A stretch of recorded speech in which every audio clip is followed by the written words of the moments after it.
Hello everyone, welcome back to our channel Tropical Science. तो दोस्तों, आज के इस वीडियो में हम बात करेंगे क्लास 11 स्टैंडर्ड के फिजिक्स सब्जेक्ट के चैप्टर नंबर 14 के बारे में, दैट इज़ योर सेमीकंडक्टर्स। तो यार, इससे पहले अगर आपने हमारे चैनल ट्रॉपिकल साइंस को सब्सक्राइब नहीं कर रखा then do subscribe to our channel और बेल आइकन को क्लिक करना ना भूलें ताकि आपको लेटेस्ट वीडियोज़ की नोटिफिकेशन सबसे पहले मिलती रहे। ठीक है, तो चलिए मैं ज़्यादा बात नहीं करता, चैप्टर को स्टार्ट करते हैं। ना देखो, सबसे पहले आपको दे रखा है that is the electrical conduction in solids. ना देखो, ये क्या होता है कि electrical conduction in solid takes place by the transport of charge carriers.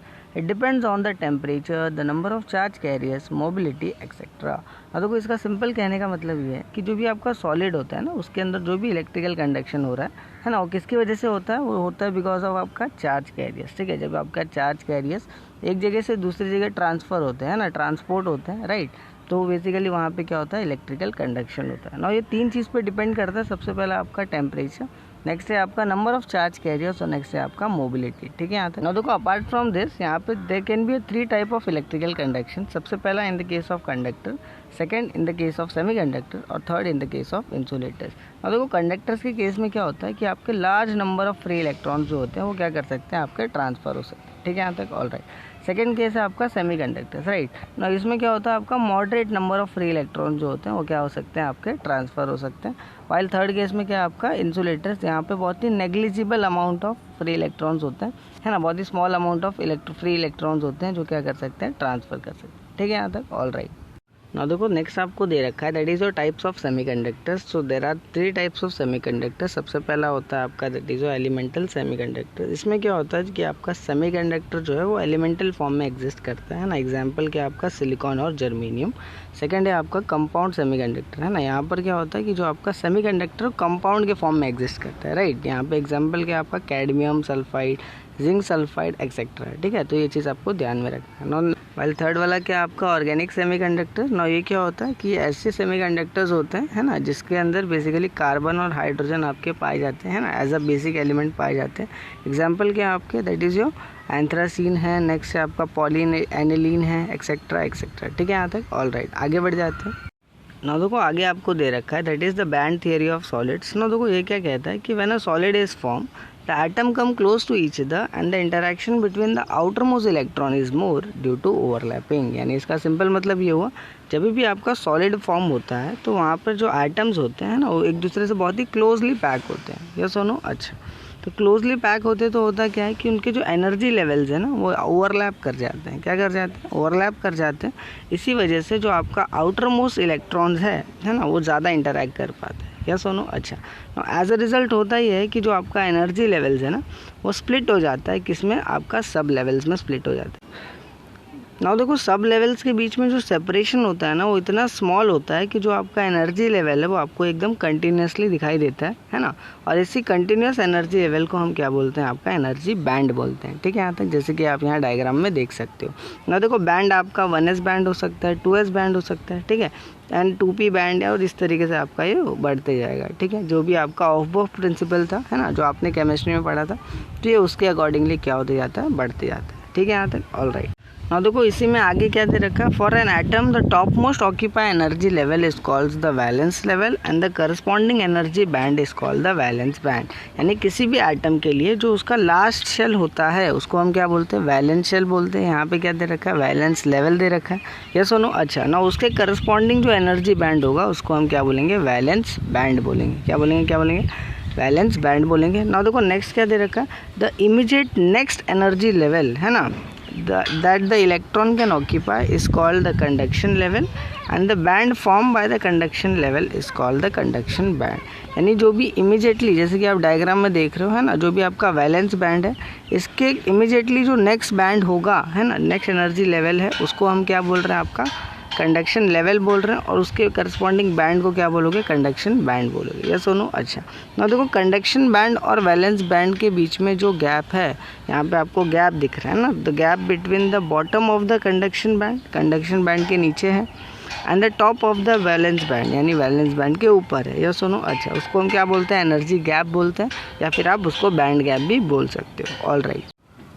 हाँ देखो, इसी चीज़ को अगर हम कंडक्टर्स के लिए अप्लाई करके देखें तो आपका कंडक्टर्स में क्या होता है, जो आपका कंडक्शन बैंड है जो और आपका वैलेंस बैंड है, ये आपस में ओवरलैप कर जाते हैं, यानी इनके बीच में कोई गैप नहीं एग्जिस्ट करता है ना, एनर्जी गैप कोई एग्जिस्ट नहीं करता। वेल सेमीकंडक्टर्स जो होता है ना, इनके बीच में थोड़ा सा कंडक्शन बैंड और वैलेंस बैंड के बीच में आप देख सकते हो डायग्राम में, है ना, थोड़ा सा स्मॉल गैप रह जाता है। वाइल आपका इंसुलेटर्स में क्या होता है, यहाँ पे जो गैप है वो काफ़ी ज़्यादा होता है ना, कंडक्शन बैंड और वैलेंस बैंड के बीच में काफ़ी ज़्यादा गैप होता है। ठीक है यहाँ तक, ऑल राइट। नाउ देखो आगे आपको दे रखा है that is the classification of semiconductors, जिसमें आप सेमीकंडक्टर्स को दो तरीके से क्लासीफाई कर सकते हो। सबसे पहला होता है इंट्रिंसिक सेमीकंडक्टर, सेकंड होता है एक्सट्रिंसिक सेमीकंडक्टर्स। नाउ आगे जा करके एक्सट्रिंसिक सेमीकंडक्टर को भी आप फर्दर दो टाइप में क्लासीफाई कर सकते हो। सबसे पहला होता है आपका पी टाइप और सेकेंड होता है आपका एन टाइप। ठीक है यहाँ तक, ऑल राइट। नाउ चलिए सबसे पहले समझते हैं क्या होता है इंट्रिंसिक सेमीकंडक्टर। तो यार ऐसा सेमीकंडक्टर जो कि प्योर फॉर्म में हो उसको हम क्या बोलते हैं, इंट्रिंसिक सेमीकंडक्टर बोलते हैं। एग्जाम्पल क्या दे रखा है आपको, that is a pure silicon and pure germanium. यहाँ पे आप डायग्राम में देख सकते हो, है ना, यहाँ पे जितने भी आइटम्स हैं, है ना, बेसिकली सिमिलर है। यस सुनो, अच्छा। ना देखो एट रूम टेम्परेचर क्या होता है कि जो भी आपके इलेक्ट्रॉन, जो भी आपके फ्री इलेक्ट्रॉन्स जो कि वैलेंस बैंड में होते हैं, वो क्या करते हैं, कुछ एनर्जी गेन करते हैं, राइट। कुछ एनर्जी गेन करके वो कहाँ चले जाते हैं, आपके कंडक्शन बैंड के अंदर चले जाते हैं, जैसे कि आप सेकंड डायग्राम में देख सकते हो, है ना। और जैसे ही वो कंडक्शन बैंड में जाते हैं तो वैलेंस बैंड के अंदर क्या हो जाता है, उनके जगह पे वहाँ पर एक होल क्रिएट हो जाता है। ये सुनो, वहाँ पे क्या हो जाता है, डेफिशिएंसी हो जाती है फ्री इलेक्ट्रॉन की, जिसको हम क्या बोलते हैं, होल बोलते हैं। ठीक है यहाँ तक, ऑल राइट। यानी कहने का मतलब ये है कि जितने होल्स आपके वैलेंस बैंड में होंगे उतने ही नंबर ऑफ इलेक्ट्रॉन्स आपके क्या होंगे, कंडक्शन बैंड में होंगे। ठीक है यहाँ तक, ऑल राइट। इसी चीज़ को आप फॉर्मूले की मदद से लिख सकते हो, जो कि आपका नंबर डेंसिटी होता है, उसको आपने NH से लिखा है ना, that is your number density of holes is equals to number density of free electrons. ठीक है यहाँ तक, ऑल राइट। नाउ देखो क्या होता है extrinsic semiconductor, let us understand this. The semiconductor with impurity is called the dope semiconductor और N extrinsic semiconductor. यानी ऐसा सेमीकंडक्टर जिसके अंदर इम्प्योरिटी हो, है ना, उसको हम क्या बोलेंगे, एक्सट्रिंसिक सेमीकंडक्टर बोलेंगे। जैसे कि आप यहाँ डायग्राम में देख सकते हो, यहाँ पर सारे आइटम जो है सिमिलर नहीं है। यहाँ पर एक इम्प्योरिटी आ गई है ना, यहाँ पे +5 का, है ना, एक आइटम यहाँ पे आ चुका है। ये सुनो, अच्छा। ना देखो ये जो प्रोसेस होता है इम्प्योरिटी ऐड करने का, है ना, किसी भी इंट्रिंसिक सेमीकंडक्टर में, उसको हम डोपिंग बोलते हैं। क्या बोलते हैं, डोपिंग बोलते हैं। ये चीज़ आपको ध्यान में रखना है। और इसमें दो चीज़ें होती हैं, एक होता है इम्प्योरिटी, जो भी इम्प्योरिटीज़ होती है उसको हम डोपेंट बोलते हैं, और आपका जो पेरेंट आइटम है उसको हम होस्ट बोलते हैं। ठीक है, ये दो पैरामीटर्स आपको याद रखना है। ठीक है, आई होप आपको समझ में आ गया। आगे बढ़ जाते हैं। देखो आगे आपको दे रखे that is the types of extrinsic semiconductors. सबसे पहला होता है आपका एन टाइप और सेकंड होता है आपका पी टाइप। ना देखो क्या होता है एन टाइप सेमीकंडक्टर्स की, इफ अ सिलिकॉन और germanium crystal is doped with pentavalent impurities such as phosphorus, arsenic और antimony, we get N type semiconductors. यानी इसका सिंपल मतलब ये है कि जब भी आपका सिलिकॉन या जर्मेनियम का जो क्रिस्टल होता है ना, आप उसके अंदर इम्प्योरिटी ऐड कर रहे हो, लेकिन इम्प्योरिटी कैसी होनी चाहिए, पेंटावेलेंट होनी चाहिए, है ना, तो उसको हम क्या बोलते हैं, आपका एन टाइप सेमीकंडक्टर बोलते हैं। और देखो एन टाइप ही क्यों बोलते हैं, देखो ध्यान से, हमें क्या पता है, जो सिलिकॉन होता है ना, जैसे कि अगर आप डायग्राम को देखोगे तो यहाँ पर आपका सिलिकॉन दे रखा है, राइट। तो जो आपका सिलिकॉन होता है तो वहाँ पर उसका वैलेंस इलेक्ट्रॉन कितना होता है, आपका 4 होता है। कितना होता है, 4 होता है। सिमिलरली अगर हम एंटीमनी की बात करें, है ना, तो एंटीमनी का जो वैलेंस इलेक्ट्रॉन होता है वो 5 होता है। कितना होता है, 5 होता है। यानी आपका सिलिकॉन के वैलेंस इलेक्ट्रॉन से एक ज़्यादा होता है। ये सुनो, अच्छा। तो एक यहाँ पर नेगेटिव चार्ज क्या है, उसके पास ज़्यादा है, इसीलिए हम इसको क्या बोलते हैं, आपका एन टाइप सेमीकंडक्टर बोलते हैं। ठीक है यहाँ तक, all right. On the other hand अगर हम पी टाइप सेमीकंडक्टर की बात करें तो यहाँ पे क्या होता है, आप इम्प्योरिटी ऐड कैसे करोगे, आपका इम्प्योरिटी ट्राईवैलेंट होगा। क्या होगा, क्या होगा, ट्राईवैलेंट होगा। ठीक है, तो उसको उस केस में आप क्या बोलोगे, आपका सेमीकंडक्टर कैसा है, पी टाइप है। ठीक है, अगर आप डायग्राम में देखोगे तो वंस अगेन सिलिकॉन के वैलेंस इलेक्ट्रॉन कितने हैं, आपके 4 हैं। यहाँ पे आपने बोरॉन ले रखा है कि नहीं, अच्छा, तो बोरॉन का जो वैलेंस इलेक्ट्रॉन होता है वो 3 होता है ना, यानी सिलिकॉन के वैलेंस इलेक्ट्रॉन से एक कम होता है। कम होने की वजह से क्या होता है, यहाँ पे नेगेटिव चार्ज की डेफिशिएंसी हो जाती है, राइट। तो इसीलिए हम क्या बोलते हैं, इसको एक पी टाइप सेमीकंडक्टर बोलते हैं। ठीक है यहाँ तक, ऑल राइट। आई होप आपको समझ में आ गया ना। आगे बढ़ जाते हैं ना। देखो नेक्स्ट आपको यहाँ पे एक चीज़ दे रखा है, दैट इज़ यहाँ पे एक चीज़ आपको याद रखना है कि for a N type semiconductor जो आपका नंबर ऑफ फ्री इलेक्ट्रॉन्स होते हैं ना वो ग्रेटर होते हैं as compare to number of holes. ये सुनो। अच्छा, वेल आपका अगर पी टाइप में बात करोगे तो वहाँ पर नंबर ऑफ होल्स क्या होंगे, ज़्यादा होंगे as compare to number of electrons. ठीक है यहाँ तक, ऑल राइट। ना यहाँ पे देखो ध्यान से, अगर हम एनर्जी लेवल्स की बात करें है ना, in terms of energy level की बात करें तो यहाँ पे एक एक्स्ट्रा इलेक्ट्रॉन एनर्जी लेवल जो होता है ना, वो कंडक्शन बैंड के पास में आ जाता है एन टाइप में, है ना।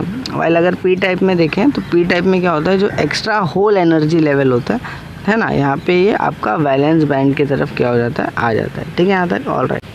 यानी इन शॉर्ट अगर हम बात करें तो आपका जो फ्री इलेक्ट्रॉन्स होता है ना, वो आपका मेजॉरिटी चार्ज कैरियर होता है, वाइल आपका होल्स जो होते हैं माइनॉरिटी चार्ज कैरियर्स होते हैं for N type semiconductors. While आपका पी टाइप में क्या होता है, फ्री इलेक्ट्रॉन्स जो है माइनॉरिटी चार्ज कैरियर्स होते हैं, वाइल आपका होल जो है वो आपका मेजॉरिटी चार्ज कैरियर्स होता है। आई होप आपको समझ में आ गया क्या होता है पी टाइप और एन टाइप सेमीकंडक्टर्स। ठीक है यहाँ तक, ऑल राइट। ना देखो आगे आपको दे रखा है that is the charge neutrality of an extrinsic semiconductor. ठीक है, तो इसका सिंपल मतलब ये होता है कि जो आपका एन टाइप और पी टाइप सेमीकंडक्टर्स होते हैं ये क्या होता है, इलेक्ट्रिकली न्यूट्रल होता है ना।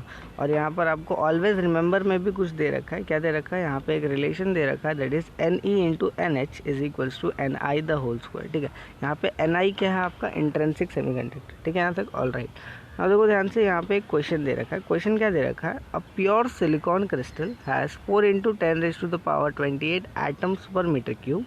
It is doped by 1 ppm concentration of antimony. ये ppm क्या होता है, it is nothing but parts per million. ठीक है, ये चीज़ आपको मैं बताऊंगा आगे। हाँ ना, देखो ध्यान से आगे क्या बोलता है, calculate the number of electrons and number of holes given ni is equals to 1.2 × 10⁻16 पर मीटर क्यूब। ठीक है, ये चीज़ आपको दे रखा है ना। देखो यहाँ पे सोल्यूशन दे रखा है ना, यहाँ पे 1 ppm जो होता है वो किसके इक्वल होता है, आपका दैट इज़ 1/10⁻6 है ना, 1 मिलियन में क्योंकि 10⁻6 होता है, राइट। अच्छा, ना हमें क्या कैलकुलेट करना है, सबसे पहले नंबर ऑफ एंटीमनी आइटम्स। ठीक है, ये चीज़ आपको दे रखा है, एंटीमनी यानी एसबी। ठीक है, तो आपको नंबर ऑफ एंटीमनी आइटम्स निकालना है, तो कैसे आप निकालोगे, जो भी आपके है ना जितने भी प्योर क्रिस्टल में आइटम्स हैं है ना, सिलिकॉन के आइटम्स हैं, उसको आपको 10⁻6 से डिवाइड करना पड़ेगा। तो है ना, आपने इसको डिवाइड कर दिया तो आपका ये जो आंसर आया दैट इज़ 4 × 10⁻22 है ना, ये क्या हो गया, आपके नंबर ऑफ एंटीमनी आइटम्स हो गए। ठीक है यहाँ तक, ऑल राइट।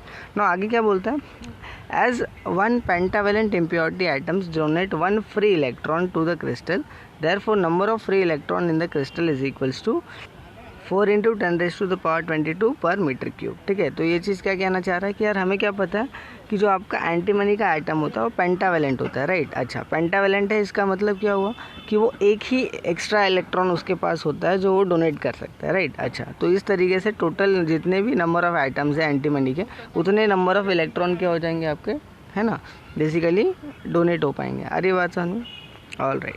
तो यहाँ पे आपने नंबर ऑफ इलेक्ट्रॉन कैलकुलेट कर लिया ना। देखो नंबर ऑफ होल्स कैसे कैलकुलेट करोगे, अब हमें एक रिलेशन पता है ना, N E into N H is equals to N I the hole square, तो हमने वो रिलेशन यहाँ लगा दिया है ना। वैल्यू सब्स्टिट्यूट करके सॉल्व करोगे तो यू विल सिंपली गेट, है ना, आपका नंबर ऑफ होल्स निकल जाएगा। ठीक है यहाँ तक, ऑल राइट। ना देखो आगे आपको दे रखा है that is the P N junction. ना देखो ये क्या होता है, बहुत ही इंटरेस्टिंग सा चीज़ है ना। देखो यहाँ पे क्या होता है कि when N type and P type semiconductor materials are fused together a P N junction is form. यानी यहाँ पे देखो क्या होता है कि आपको एन टाइप सेमीकंडक्टर को और पी टाइप सेमीकंडक्टर को क्या करना है, आपको फ्यूज़ करना है ना, साथ में मतलब मर्ज कर देना, राइट।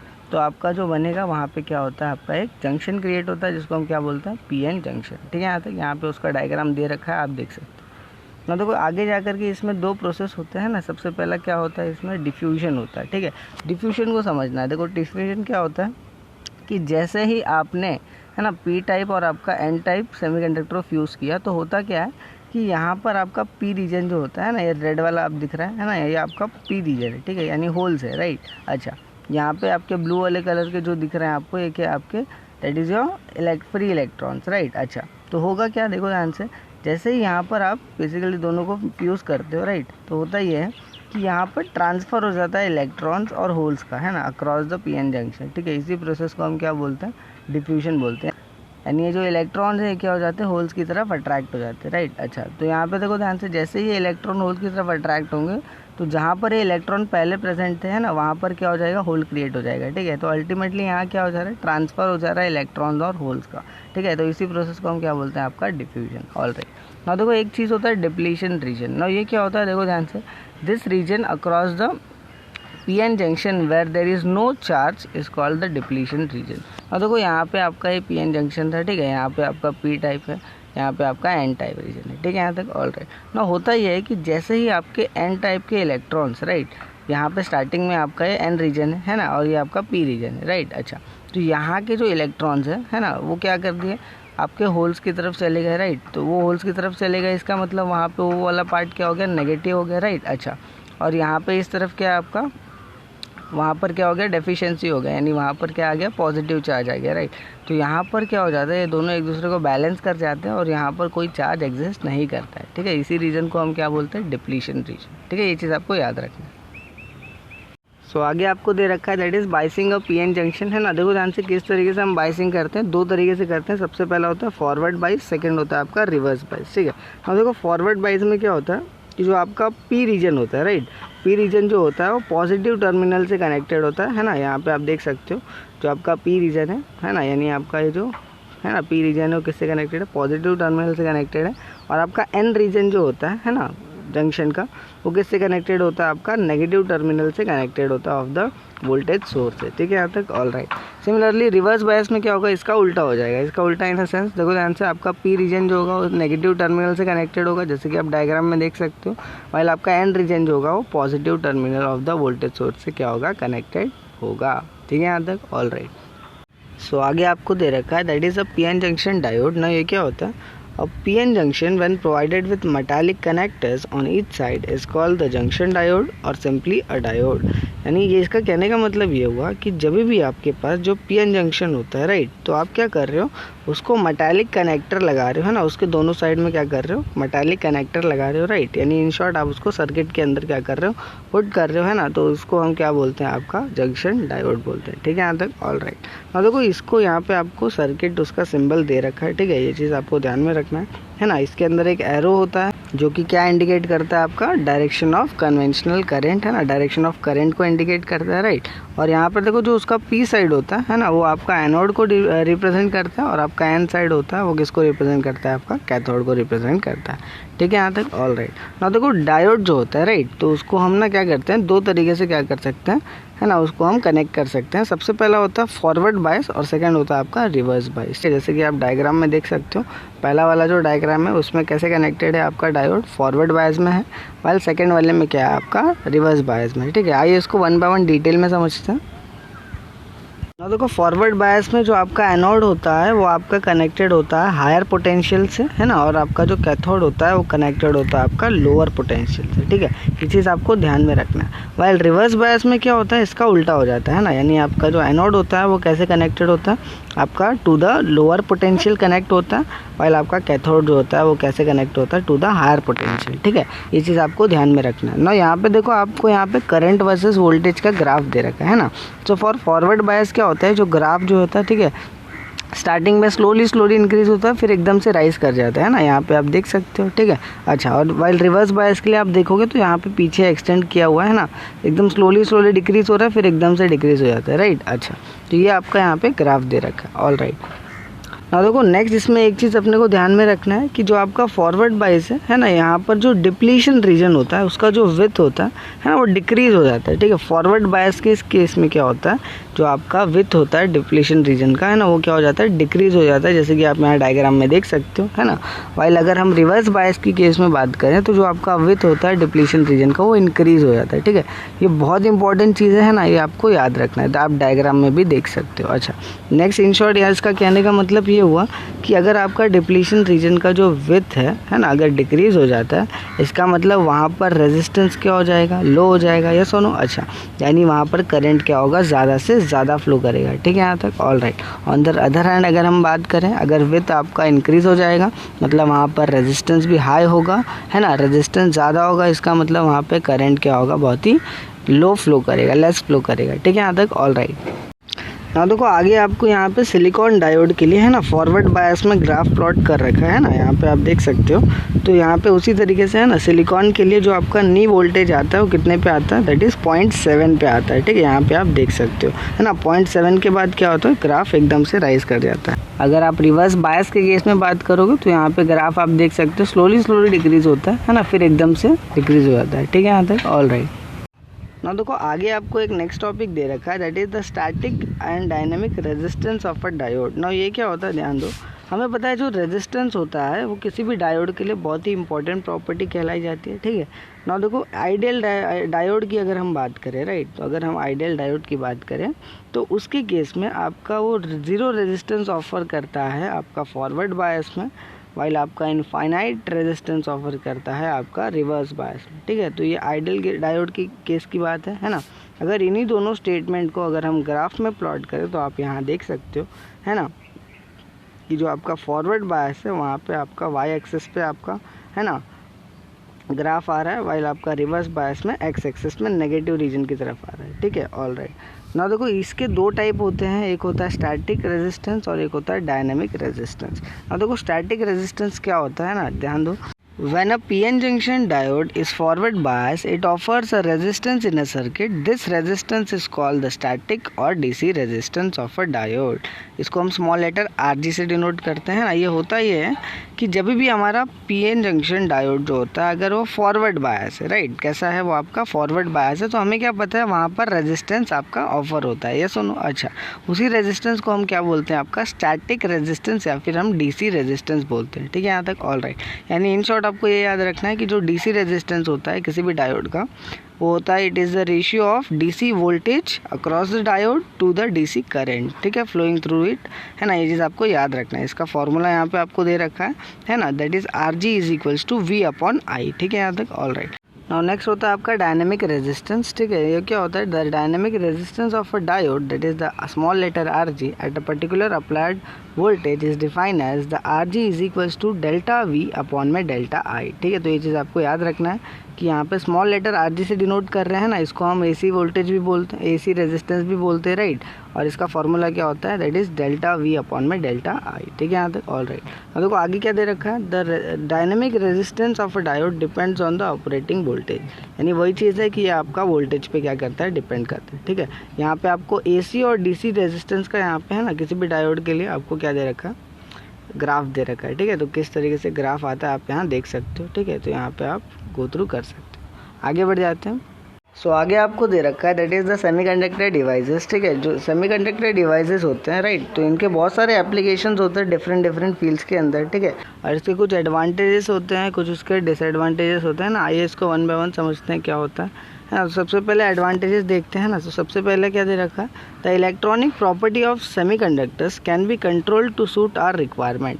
देखो सेमीकंडक्टर का सबसे पहला एडवांटेज ये है ना कि हम अपने रिक्वायरमेंट के हिसाब से क्या कर सकते हैं, कंट्रोल कर सकते हैं। अरे बात समझ में, ठीक है, ऑल राइट। नाउ देखो सेकंड क्या है आपका, that is they are smaller in size and light in weight, है ना। इनका बेसिकली साइज़ बहुत स्मॉल होता है, बहुत ही हल्के होते हैं ना, ज़्यादा वेट नहीं होता है ना, तो ये भी एक हमारे लिए क्या है आपका एडवांटेज है, राइट। अच्छा, they can be operated at small voltage. यार देखो ध्यान से, इसको हम स्मॉल वोल्टेज पे भी क्या कर सकते हैं, ऑपरेट कर सकते हैं ना, ऑल राइट। नेक्स्ट क्या देता है कि आपका almost no heating effect occur, therefore this device are thermally stable. देखो यार, इसको यूज़ करने से ना आपका कोई भी हीटिंग इफेक्ट नहीं होता है ना। नॉर्मली हम लोग कोई भी अपना इलेक्ट्रिक डिवाइस यूज़ करते हैं, राइट, तो वहाँ पे क्या हो जाता है, वो हीट हो जाता है, या सुनो। अच्छा, लेकिन जो सेमीकंडक्टर डिवाइसेस है ना, इसके ज़्यादा ये हीट नहीं होता है। ठीक है, ये चीज़ आपको याद रखना है, तो ये भी एक इसका प्लस पॉइंट है, राइट। अच्छा, नेक्स्ट क्या दे रखा है, तो faster speed of operation due to smaller size. देखो ध्यान से, यहाँ पे बेसिकली इसका साइज़ छोटा होने की वजह से है ना, आप इसको फास्ट बहुत ही मतलब ज़्यादा स्पीड से क्या कर सकते हो, ऑपरेट कर सकते हो। ठीक है, अच्छा, और लास्ट क्या दे रखा है, fabrication of IC is possible. देखो आईसी जो होता है ना, इंटीग्रेटेड सर्किट्स जो होते हैं आपके, है ना, हम लोग उसको बना पा रहे हैं किसकी मदद से, just because of semiconductors device. ठीक है, यहाँ तक ऑल राइट। तो यहाँ पे इसके बहुत सारे एप्लीकेशंस है ना, ये चीज़ आपको याद रखना है ना। देखो यहाँ पे इसके डिसएडवांटेजेस क्या दे रखे हैं। सबसे पहला डिसएडवांटेज ये है कि they are sensitive to electrostatic charges. देखो ये इलेक्ट्रोस्टैटिक चार्ज जो होते हैं ना, उसके अगेंस्ट क्या हो जाते हैं, सेंसिटिव होते हैं ना, ये चीज़ आपको याद रखना है। तो ये आपका क्या है, एक डिसएडवांटेज है। नॉट नेक्स्ट क्या दे रखा है, not very useful for controlling high powers. देखो हाई पावर को ये कंट्रोल नहीं कर पाता है, ठीक है, तो ये उसका एक डिसएडवांटेज है। नेक्स्ट क्या दे रखा है, they are sensitive to radiation. अब देखो इलेक्ट्रोस्टैटिक चार्जेस के साथ ही साथ ये रेडिएशन से भी क्या है आपका सेंसिटिव है ना, ये चीज़ आपको याद रखना है। और नेक्स्ट क्या बोलता है कि they are sensitive to fluctuation in temperature. ना वंस अगेन है ना, टेम्परेचर के अगेंस्ट भी क्या है ये सेंसिटिव है। नेक्स्ट क्या है आपका, they need control condition for the manufacturing. यार इसको बनाने के लिए यार बहुत ही कंट्रोल, बहुत ही सिस्टमेटिक तरीके से है ना क्या करना पड़ता है, कंडीशन को सेटअप करना पड़ता है, ठीक है, तो ये चीज़ आपको याद रखना है। नेक्स्ट क्या आपका, that is very few material are semiconductors. यार जो भी आपके जितने मटेरियल्स होते हैं ना उसमें से ज़्यादातर आपके मेटल्स होते हैं और ज़्यादातर आपके नॉन मेटल्स होते हैं। मेटल से मेरा मतलब है या तो कंडक्टर्स होंगे या तो क्या होंगे, मतलब इंसुलेटर होंगे, राइट। सेमीकंडक्टर्स जो होते हैं बहुत ही इनकी अमाउंट क्या होती है, लेस होती है, ठीक है, तो ये चीज़ आपको याद रखना है, ये भी क्या है उसका डिसएडवांटेज है। ऑल राइट, आगे बढ़ जाते हैं। सो आगे आपको दे रखा है that is the application of semiconductors and PN junction diodes. ना देखो इसका क्या क्या एप्लीकेशन है, देखो ध्यान से, टोटल 7 आपको दे रखे हैं ना। सबसे पहला क्या है आपका, सोलार सेल है ना। सोलार सेल में कैसे यूज़ करते हैं, देखो ध्यान से, सोलार सेल क्या होता है, it converts the light energy into electric energy, है ना। हमें पता है एक आपका लाइट एनर्जी को इलेक्ट्रिक एनर्जी में कन्वर्ट करता है ना। Useful to produce electricity in remote areas and also providing electricity for satellites, space probes and space station. यार ये सारी जगह पे है ना हम सोलार सेल की मदद से क्या कर पा रहे हैं, इलेक्ट्रिसिटी प्रोड्यूस कर पा रहे हैं। आगे बात सर पे, ठीक है, ऑल राइट। नाउ नेक्स्ट क्या आपका, फोटो रेजिस्टर। नाउ ये क्या करता है, it changes its resistance when light is incident on it. ना फोटो रेजिस्टर मतलब क्या, ये अपना रेजिस्टेंस को चेंज कर लेता है ना जब भी हम इसके ऊपर लाइट को क्या करते हैं, इंसिडेंट करते हैं, ठीक है, ऑल राइट। नेक्स्ट है आपका बीजेटी। नाउ बीजेटी मतलब क्या, बायपोलर जंक्शन ट्रांजिस्टर, है ना। ये क्या बोलता है, this are the devices with 2 junctions and 3 terminals. देखो ये ऐसे डिवाइस होते हैं जिसके 2 जंक्शंस होते हैं और 3 टर्मिनल्स होते हैं ना। जैसे कि आप यहाँ देख सकते हो, यहाँ पे 2 ही जंक्शन है, या तो एक पी टाइप है और एक आपका एन टाइप है, ये सुनो अच्छा। लेकिन टर्मिनल्स टोटल कितने हैं आपके, 3 टर्मिनल्स है ना। और ट्रांजिस्टर जो होता है वो 2 तरीके का हो सकता है, एक आपका पीएनपी हो सकता है ना, जैसे कि आप यहाँ देख सकते हो, या फिर आपका एनपीएन हो सकता है ना। ये चीज़ आपको याद रखना है, ठीक है, ऑल राइट। नेक्स्ट है आपका दैट इज़ फोटो डायोड। ना देखो ये क्या होता है, it conducts when illuminated with light, है ना। ये फोटो डायोड जो होता है ना, ये कब कंडक्ट होता है, जब इसके ऊपर हम लोग लाइट को क्या करते हैं, इल्यूमिनेट करते हैं, राइट, ठीक है, ये चीज़ आपको याद रखना है। नेक्स्ट है आपका एलईडी। ना देखो ये सबसे अच्छा खासा एग्जाम्पल है ना, एलईडी हम सबको पता है लाइट एमिटिंग डायोड होता है ना। ये क्या करता है, ये लाइट को एमिट करता है जब इसके अंदर करंट पास होता है, या सुनो, इसको हम हाउस होल्ड में यूज़ करते हैं, एलईडी लैम्प्स में यूज़ करते हैं, राइट, तो ये चीज़ आपको याद रखना है। ये देखो इसका जो पावर कंजप्शन बहुत ही लेस होता है, स्मॉल साइज़ का है ना, लाइफ लॉन्ग होता है, ये चीज़ आपको याद रखना है, और कॉस्ट इफेक्टिव भी होता है, ठीक है। नेक्स्ट क्या दे रखा है, सॉलिड स्टेट लेज़र, है ना। ये क्या बोलता है, it is a special type of LED, it emits a specific frequency, it is smaller in size and consume less power. देखो सॉलिड स्टेट लेज़र में भी इसका अच्छा खासा एप्लीकेशन है ना, अच्छा। नेक्स्ट है आपका इंटीग्रेटेड सर्किट, यानी वही जो आपका आईसीज होते हैं ना। इसमें क्या होता है, a small device having hundreds of diode and transistor perform work on a large number of electronic circuit, है ना। इसी चीज़ को हम क्या बोलते हैं, इंटीग्रेटेड सर्किट बोलते हैं। आई होप आपको सारे एप्लीकेशन समझ में आए होंगे, ठीक है, ऑल राइट। सो फाइनली आपका लास्ट टॉपिक दे रखा है, दैट इज़ अ थर्मिस्टर। ना देखो थर्मिस्टर क्या होता है, thermistor is temperature sensitive resistor, its resistance changes with change in its temperature, there are 2 types of thermistor. यानी सिंपल कहने का मतलब ये है कि जो भी आपका थर्मिस्टर होता है ना, ये बेसिकली रेजिस्टेंस मतलब टेम्परेचर के सेंसिटिव होता है, राइट, यानी टेम्परेचर को सेंस करने वाला रेजिस्टर होता है, ठीक है, उसी चीज़ को हम क्या बोलते हैं, आपका थर्मिस्टर बोलते हैं, ठीक है ना। इसका जो भी आपका रेजिस्टेंस का वैल्यू होता है वो टेम्परेचर के चेंज होने की वजह से चेंज होता है, राइट ना। इसी के बेसिस पे हम क्या कर सकते हैं, थर्मिस्टर को 2 टाइप में डिवाइड करते हैं, एक होता है आपका एनटीसी और एक होता है आपका पीटीसी, ठीक है। एनटीसी मतलब क्या, नेगेटिव टेम्परेचर कोएफिशिएंट, और आपका पीटीसी मतलब पॉजिटिव टेम्परेचर कोएफिशिएंट। यानी एनटीसी का मतलब होता है कि रेजिस्टेंस जब डिक्रीज होगा जब हमारा टेम्परेचर जो है इंक्रीज होगा, ठीक है। और पीटीसी में क्या होता है, आपका रेजिस्टेंस इंक्रीज होता है जब आपका टेम्परेचर इंक्रीज होता है, ठीक है। तो ये दोनों टाइप आपको याद रखना है, बहुत ही सिंपल है, बहुत ही ईजी है, ठीक है। So that's it from my side. I hope आपको सारी चीज़ें समझ में आई होंगी। अगर आपको कुछ चीज़ें नहीं समझ में आए तो वीडियो को रिवाइंड करके देख सकते हो, ठीक है। अगर आपको फिर भी कुछ क्वेरी रह जाती है तो आप नीचे कमेंट सेक्शन में पूछ सकते हो। अगर आपको वीडियो अच्छा लगा आप लाइक कर सकते हो, शेयर कर सकते हो, और सब्सक्राइब भी कर सकते हो। मिलते हैं नेक्स्ट वीडियो में, तब तक के लिए थैंक यू।